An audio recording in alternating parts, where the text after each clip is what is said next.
joining me, my midday warriors. It is Thursday, April the 7th, 2022, and it's a good day to be alive. Again, thank you so much for joining me. We have a great show in store for you today. It is about managing your emotions and your behaviors. How to manage your emotions and your behaviors. That's a mouthful. I could do a show for weeks on end just about how to manage emotions and behaviors, but we're going to just talk about some tips and some underlying things that sometimes are going on that people don't realize, which is why they behave in certain ways that they do. And so it's going to be chock full of information. So I hope you have your listening ears on and maybe even a pen and paper to write down some notes. But before we get started, please subscribe to Full Life Communications on YouTube. Click the notification bell and share the feed, as well as on Facebook. We're on Full Life Communications, and share the feed and like the page. We're also on Instagram on Full Life Communications as well, but we're just not broadcasting live from there. So again, please, if you're on YouTube, subscribe to the channel, click the notification bell, and share the feed. And on Facebook, like the page, share the feed.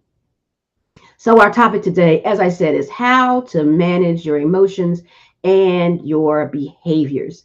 One thing that's a misnomer is that we can control our emotions. Can't really control our emotions, but we can learn. Operative word there is learn to manage them. We don't know at any given moment what we're going to feel based on what's happening. Some things happen to us, some things we cause to happen, but there's emotions that are going on 24/7, 365. There's not a moment that goes by where we're not feeling something based on our emotions. And whether we recognize that or not isn't the issue, it's happening. And oftentimes, a lot of us are not raised to tap into how it is that we're feeling. We're raised to suppress, to deny how we're feeling, except for anger. We can be angry, but angry in an appropriate manner. But sometimes, because again, we're not taught how to express our anger appropriately, because anger is a totally appropriate emotion. We should be angry at some things. Anger oftentimes spurs on positive change, but it's how we deal with the anger once we feel it.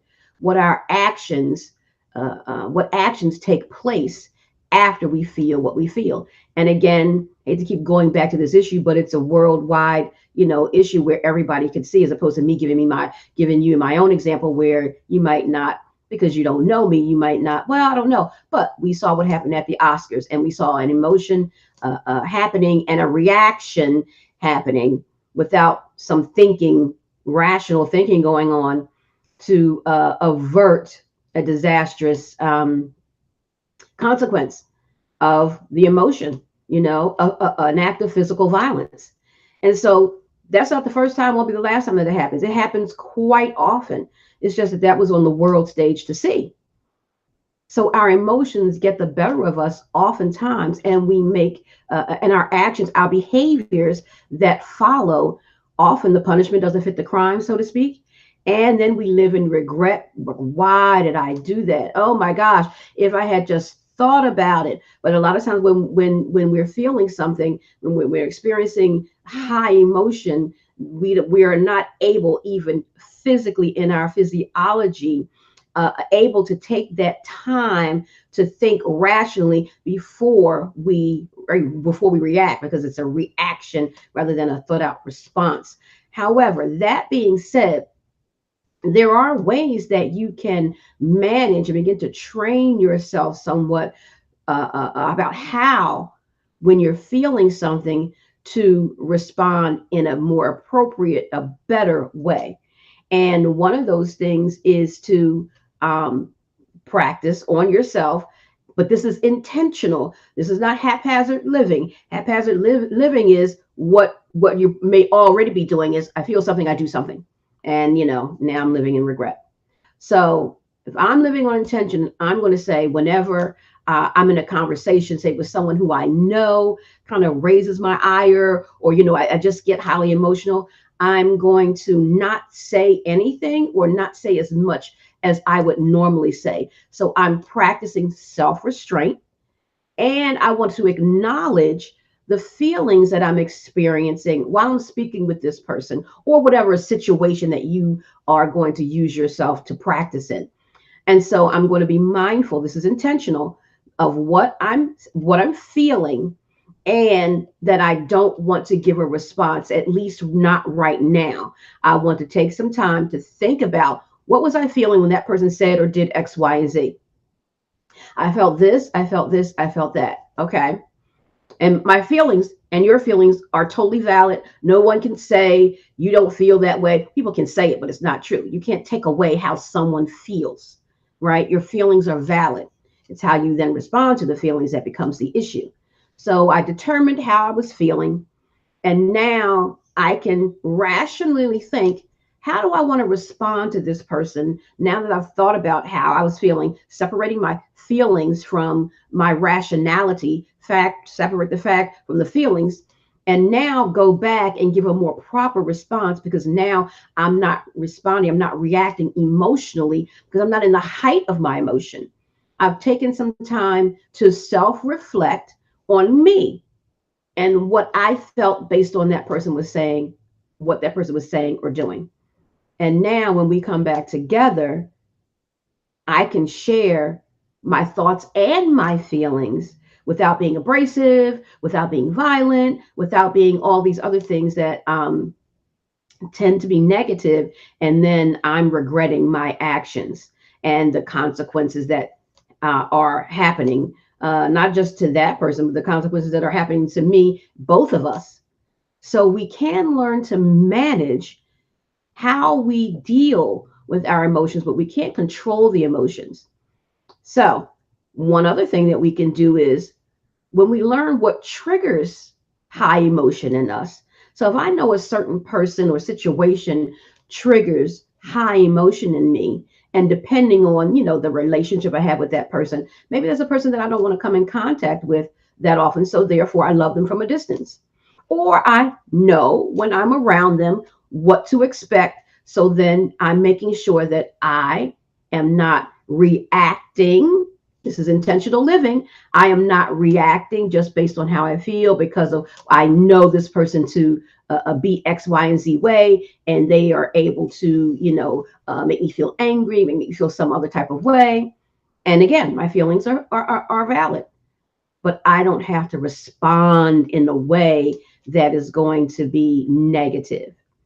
And, we all want to be in control of ourselves and what we do and not allow other people to control us. But truth be told, when someone says something to you and then you react in a negative way, you just allow them to control you. Words have power. We've talked about that on this show as well. And so that person's words, which that person said, has now gained power over you, and therefore you reacted in a certain way.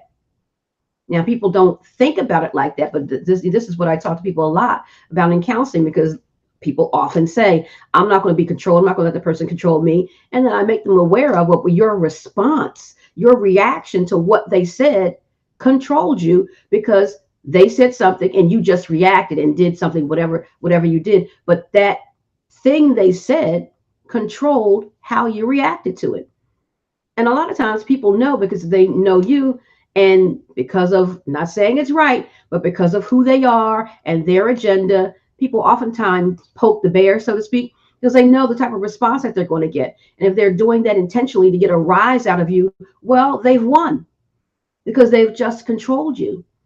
So if you want to think about it that way, I don't want to be controlled. So therefore, when someone says something to me that makes me feel highly emotional, I don't have to give a response right then.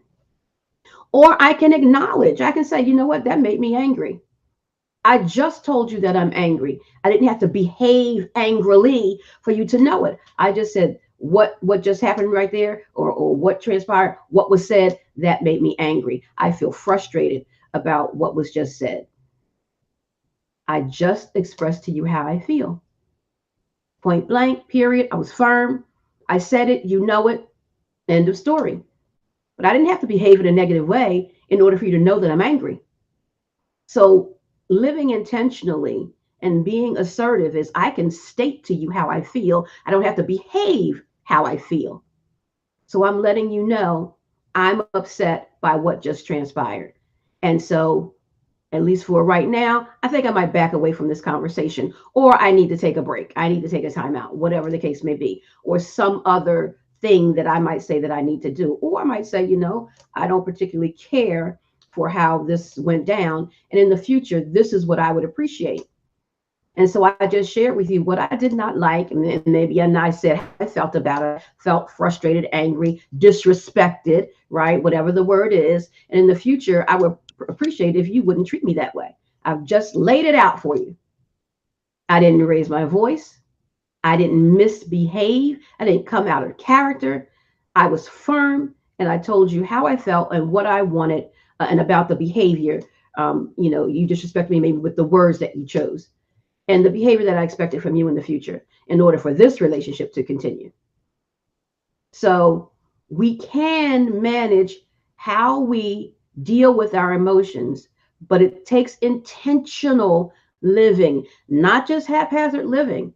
You have to say to yourself, in the moment, I know this person triggers me in your mind. So I'm going to make sure that I validate within myself what I feel, but I'm not going to react emotionally. I'm going to say how I feel firmly about whatever the behavior is that happened that needs correcting, in my opinion, right? And then we're going to hopefully be able to move on. But if we can't move on because you can't respect me or you can't do what it is that I'm saying that I don't like, then that's okay because that's where you are. But that might end this level of relationship, in my opinion, if you can't rise to the occasion to respect me more in your language or in your behavior. So the ball is in your court. So I'm saying I hope that, in the future, this wouldn't happen. And only the future will tell. But now I've just set a boundary, right, with what I've stated to the person. And if the person does it again, I'm going to maintain the boundary. And just because I've said something about a person's behavior doesn't mean they're going to just change like that, because it's probably a habit. But I'm going to give you a few times to be able to rectify the situation. But after that, then I'm going to say something like, this isn't working. I've said this a few times. I'm still feeling disrespected. And so this isn't working for me. So this level of relationship, I'm probably going to have to back away from because it's not working for me. But, at such time that, there can be a respectful, a more civil conversation between the two of us, then I'm more than happy to have it. But right now, this just isn't working for me. And so I'm setting a boundary and I am being clear. I'm not, again, misbehaving, coming out of character. I'm not acting mean. I'm speaking my truth. I'm being honest. And that's how we all should be. You should not let another person walk over you and be disrespectful and things of that nature. You should let it be known. And if whatever behavior doesn't change, you have the power to walk away. You have the power to say that this isn't working for me. I've put it out there, and where you are is where you are, but it's not where I am, and it's not where I choose to be. I choose to be in a better place. So, and that's pretty much it. Let the chips fall where they may, and don't feel no bad way about it. You are important. If you don't put yourself first meaning not allowing anything to happen to you, people to treat you a certain way, speak to you a certain type of way. If you're not going to stand up for yourself, who is? So you have to let people know. And then hopefully, and everybody's not going to not care and so what? People who are truly your friends, they're going to respect you. And they're going to accommodate what it is that you're asking, because you're not asking something that's not within their capabilities. And the same with you. Because if you're the person on the receiving end of the constructive feedback, then you need to be accommodating. This is a friendship that you cherish. And if you want to rise to the occasion, because it's coming up, it's not going down. We're raising the bar. That person just raised the bar on your communication with them, or you did that with them. Whenever the bar is raised, that's a good thing. Never stoop, always go higher. And so if the person can't come up to your level, that's okay. That's not where they are. No harm, no foul. But I just can't be where you are. And that's okay. So behaviors that follow emotions can be reactive when we just react without thinking. But when we take the time with intentional living to know who triggers me, what environments trigger me, what situations trigger me, I know what I'm walking into, so I've prepared myself because I know my history and I know what triggers me. But it's not going to happen if you don't take some time to self-reflect on different situations where you know you get highly emotional. It's not going to happen. You're going to continue to make the poor reactive decisions that you've made in the past. But this is a part of the assessing and reassessing and the self-reflection that I've been talking about for the past month with all of you. And again, I'm included as well. I have to look at myself and see, what situations that people, push my buttons. But it's intentional. And so when I'm quiet, I choose not to say anything because I'd rather not say something than say something that I'm going to regret or say something that's not constructive or helpful to the situation. Because you know what? Right now, I'm too emotional and I know myself. I'm going to say something that is not wise. It's not going to be pleasing. It's not going to be pleasant. It's just going to be all emotion. And I don't want to do that. I don't want to hurt anyone's feelings intentionally. And I say intentionally because if I know that this situation is causing me this high emotion and I could come out of my mouth with anything, I know this and I'm choosing to do it. But I choose not to do that because I care about you. I care about how you feel. I don't want to just say anything out of my mouth just because I can. Because just because I can doesn't mean I should. And that's a whole other show in and of itself. So I'm choosing my words wisely and I'm choosing my actions wisely. My emotions are going to happen. Can't control that. But I'm managing it by stepping back and not just reacting off of however I feel. However I feel is valid. But I'm just letting it sink in. I'm sitting in my anger. I don't always feel good because I just want to react. But now I'm being controlled by my emotions and what someone else did. I don't want that. So I'm just going to take some time. This is how I want to handle this. I'm intentionally handling this like this right now by not responding. Let me gather myself, think about an appropriate response, a response that's going to get the result actually that I really want. Because if I just react off of emotion, it's just going to be an argument and a disaster waiting to happen. That's not the response that I want, the end result that I want from this situation, from this communication. I want it to be productive. I want it to be constructive. I want both of us to walk away being better and our relationship is intact. I don't want to attack you because I'm emotional. So that's ways to manage your emotions because you can't control them. You can manage them once you feel them. It's like, okay, I want to manage this because it's come. I'm angry. It's here. Not denying it. But now let me manage what I do with it. And now I've just controlled my actions, my behavior. So that's the big tip of today. Thank you so much for watching. Those of you who are watching on the replay, thank you, thank you, thank you, thank you. I appreciate you. Like I say, the information is always relevant, whether it's morning, noon, or night. I appreciate you watching, and I hope that you've gotten something from today's lesson on how to manage your emotions and your behaviors. Those of you who are watching right now live, no one's in the chat, but I do see the numbers. So thank you for watching. And again, just so you know, I can't shout you out or answer a question or anything if you don't write it in the feed. So I can just say thank you for watching. Whoever is watching, thank you so much. And tomorrow's episode, we're going to talk about attitude. Attitude is everything. That's the subject for tomorrow's show. Again, thank you for joining me. Have a great day. And tomorrow, Life with Sharon, midday motivation. Attitude is everything. Have a God day. God bless you. Shalom.